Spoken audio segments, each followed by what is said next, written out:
صدر قاضی گلبرگہ ڈاکٹر قاضی حامد فیصل صدیقی کو کیا جا رہا ہے بدنام؟ قاضی صاحب کی شبیہ کو متاثر کرنے کی جا رہی ہے سازش۔ آدھی ادھوری حقیقت منظر عام پر لا کر مسلمانوں کو کیا جا رہا ہے گمراہ۔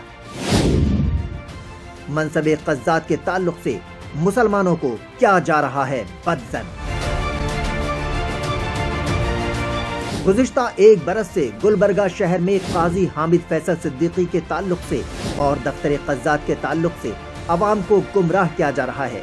قاضی حامد فیصل صدیقی کی نگرانی میں چلنے والے صدیوں پرانے دفتر قضات کی قانونی حیثیت پر سوال اٹھائے جا رہے ہیں۔ عوام میں ان کی نیگیٹو امیج بنانے کی کوشش کی جا رہی ہے۔ حالیہ دنوں میں سوشل میڈیا پر معاذ احمد خان کی ناکام شادی کا ایک ویڈیو منظر عام پر آیا ہے، جس میں معاذ احمد خان نے قاضی حامد فیصل صدیقی پر کئی طرح کے الزامات عائد کیے ہیں۔ ان پر غیر ضروری طور پر FIR درج کرائی، غیر ضروری طور پر ان کو اس کیس میں گھسیٹا ہے، حالانکہ پرسنلی اس کیس سے ان کا کوئی لینا دینا نہیں ہے۔ ایسا لگتا ہے کہ چونکہ دفتر قضات سے معاذ احمد خان کی حمایت میں فیصلہ نہیں آیا، اسی لیے انہوں نے قاضی صاحب کے خلاف ہی FIR درج کرا دی۔ ویڈیو میں معاذ احمد خان خود کو مظلوم اور ڈاکٹر قاضی حامد صدیقی کو ظالم ثابت کرنے کی کوشش کر رہے ہیں۔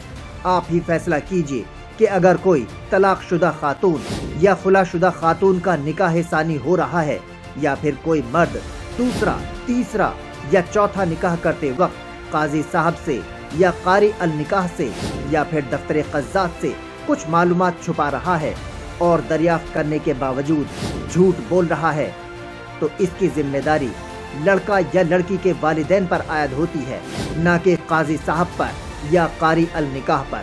اس لیے قاضی صاحب کو ذمہ دار قرار دینا غلط بات ہوگی۔ اس پورے معاملے کا لب لباب یہ ہے کہ اگر کوئی جج پورے واقعات، گواہوں اور شواہد و ثبوتوں کی روشنی میں کسی کے خلاف فیصلہ دیتا ہے اور شکست خوردہ فریق جج پر ہی سوال اٹھا دے تو اسے کیا کہا جائے گا؟ سوشل میڈیا میں آئے ویڈیو میں سکے کا صرف ایک رخ سامنے آیا ہے۔ ہمارے اس ویڈیو کو آخر تک ضرور دیکھیے، اس میں ہم سکے کے دوسرے رخ کو پیش کرنے کی کوشش کریں گے۔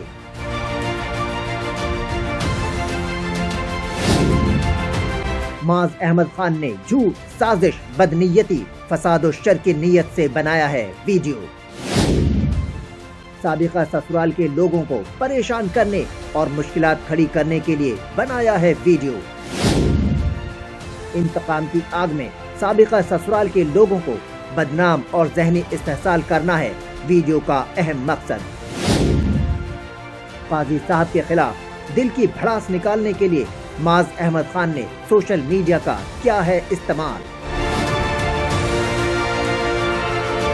معاذ احمد خان نے اپنے ویڈیو میں شہر قاضی ڈاکٹر قاضی حامد فیصل صدیقی پر ناجائز طریقے سے خلا کرانے کا الزام عائد کیا ہے۔ قاضی حامد فیصل صدیقی پر اندھیرے میں رکھ کر نوشین بیگم کا دوسرا نکاح کرانے کی بات کہی ہے، جو کہ سراسر جھوٹ پر مبنی ہے۔ معاذ احمد خان نے ٹائمنگ کو دیکھتے ہوئے شرارت کرتے ہوئے سوشل میڈیا کا استعمال کیا ہے۔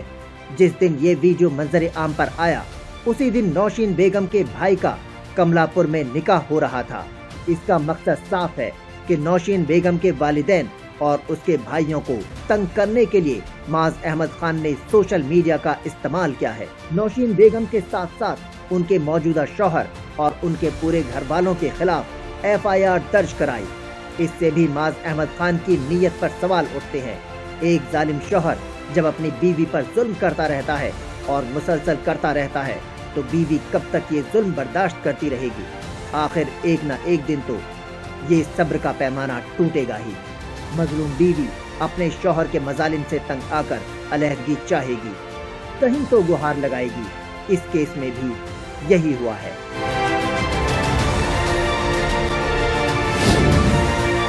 نوشین بیگم نے ہی طلاق کے لیے دفتر قضات میں داخل کی تھی درخواست کے بعد نوشین بیگم سے پوری لی گئی تھی جانکاری۔ نوشین بیگم کی ہر بات کو غور سے سنا گیا۔ پھر نوشین بیگم کی ماہرین کے ذریعے خوب کی گئی کاؤنسلنگ۔ नौशीन बेगम से पूरे हालात सुनने के बाद दफ्तर क़ज़्ज़ात के उसूलों के मुताबिक माज अहमद खान को भी दफ्तर तलब किया गया। माज अहमद खान को कई बार फोन करके दफ्तर क़ज़्ज़ात में हाजिर होकर अपना मौक़िफ़ रखने की दरख्वास्त की गई।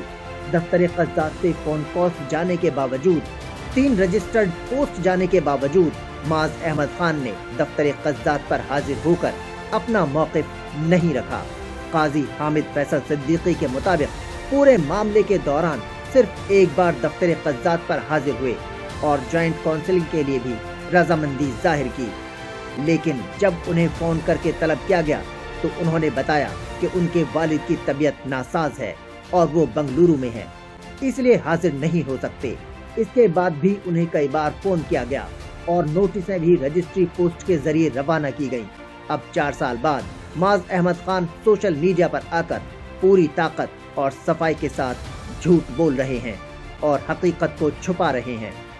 गैर जरूरी तौर पर काजी हामिद फैसल सिद्दीकी को बदनाम कर रहे हैं, जबकि काजी साहब ने शरई कवानीन का पूरा लिहाज करते हुए पूरी कार्रवाई को पाए तकमील तक पहुंचाया है।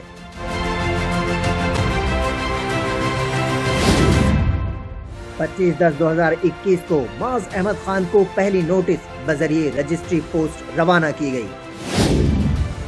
30/11/2021 को दूसरी नोटिस भी बजरिए रजिस्ट्री पोस्ट रवाना की गई। 28/12/2021 को तीसरी नोटिस भी बजरिए रजिस्ट्री पोस्ट रवाना की गई। तीसरी नोटिस माज अहमद खान ने रिसीव नहीं की, रजिस्ट्री पोस्ट वापस आ गई। दफ्तर क़ज़्ज़ात की जानिब से माज अहमद खान से कांटेक्ट करने की कई बार कोशिश की गई। लाख कोशिशों के बावजूद माज अहमद खान ने जॉइंट काउंसलिंग के लिए नहीं किया रेस्पॉन्ड। इस पूरे मामले में काजी हामिद फैसल सिद्दीकी ने कहीं पर भी जानिबदारी का मुजाहरा नहीं किया। गुलबर्गा में दफ्तर क़ज़्ज़ात सदियों से कायम है। काजी साहब का कहना है कि यहाँ कभी यकतरफा फैसला नहीं होता, दोनों फरीक़ैन की बातें सुनी जाती हैं, तभी किसी नतीजे पर पहुँचा जाता है। अलबत्ता जब दूसरा फरीक मौका दिए जाने के बावजूद अपना मौक़िफ़ रखने के लिए तैयार ही नहीं होता, तब भी शरीयत की रोशनी में ही फैसला दिया जाता है। दुनिया का दस्तूर है कि कोई फैसला देता है, चाहे वो सुप्रीम कोर्ट ऑफ इंडिया ही क्यों न हो, किसी एक फरीक के हक में आता है और दूसरे फरीक की मुखालिफत में फैसला आता है। फैसला जिसकी हिमायत में नहीं आता, तब भी वो खुद को सही साबित करने की कोशिश करता है। अदालत के फैसले को अपनी हक तलफी करार देता है, फैसला करने वाले जजेस की नीयत पर सवाल उठाता है। दफ्तर क़ज़्ज़ात गुलबर्गा के साथ भी ऐसा ही हो रहा है। फैसला जिसकी हिमायत में नहीं आता है, वो लोग दफ्तर क़ज़्ज़ात पर सवाल उठाते हैं। माज अहमद खान का केस भी ऐसा ही है। चूँकि नौशीन बेगम मुकम्मल तौर पर माज अहमद खान से अलहदगी चाहती थी, किसी हालत में भी साथ रहना नहीं चाहती थी, दफ्तर क़ज़्ज़ात में नौशीन बेगम की पूरी बात सुनी गई, उनकी काउंसलिंग की गई, उन्हें समझाया गया। माज अहमद खान को भी अपनी पूरी बात रखने का मौका दिया गया। माज अहमद खान ने अपना मेल ईगो दिखाते हुए दफ्तर क़ज़्ज़ात में अपना मौक़िफ़ नहीं रखा, जॉइंट काउंसलिंग के लिए नहीं आए, जिसके बाद डॉक्टर काजी हामिद फैसल सिद्दीकी ने शरीयत की रोशनी में कार्रवाई की। ये मामला चूँकि अब 4 बरस पुराना है, नौशीन बेगम का निकाह सानी हो चुका है और अब वो कामयाब खुश खुर्रम इज़्दिवाजी जिंदगी गुजार रही हैं, तो माज अहमद खान का इस मामले को लेकर सोशल मीडिया में आना गैर इंसानी है, किसी की इज़्दिवाजी जिंदगी को खराब करने की कोशिश है।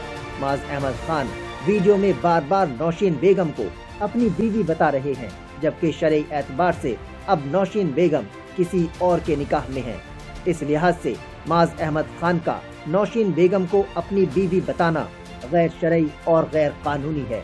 एक और अहम बात, माज अहमद खान अपने बयान में संग तराशवाड़ी के साकिन गयास बापू पर 3,20,000 रुपए लेने का इल्जाम आयद कर रहे हैं।